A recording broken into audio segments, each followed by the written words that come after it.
I do now want to set our sights abroad for a moment. We know last month the United States did drop multiple bunker busting bombs on different nuclear sites in Iran, and that received mixed support from lawmakers and from people online. What do voters think? Do they think that was the right move? How did they feel about that? Well, 58% support Trump's decision to strike at Iran's nuclear reactors and laboratories. And 54% also view it as a major accomplishment by the US military. Similar numbers say that the action has served to restore American deterrence in the Middle East and elsewhere. So they like the effect of the strike, but again, they remain split on whether or not the strike did severe damage to end Iran's nuclear ambitions. And still, 80% believe that the administration and the US in general should continue to take all actions necessary to prevent Iran from obtaining a nuclear weapon. So voters still remain hawkish on Iran.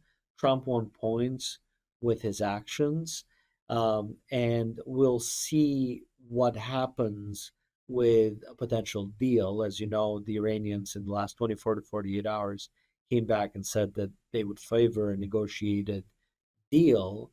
But even when it comes to negotiated deals, voters in the United States do not want a deal that simply delays the development of nuclear weapons by a few years or even a number of years. They want a deal that permanently blocks it. And that's a tall order, and that's a difficult threshold to reach.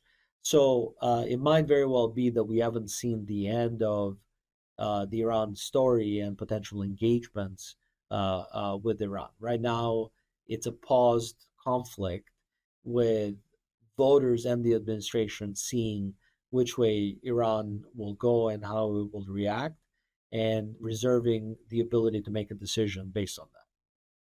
And then continuing to look in the Middle East, Hamas and Israel have been involved in a war since October 2023.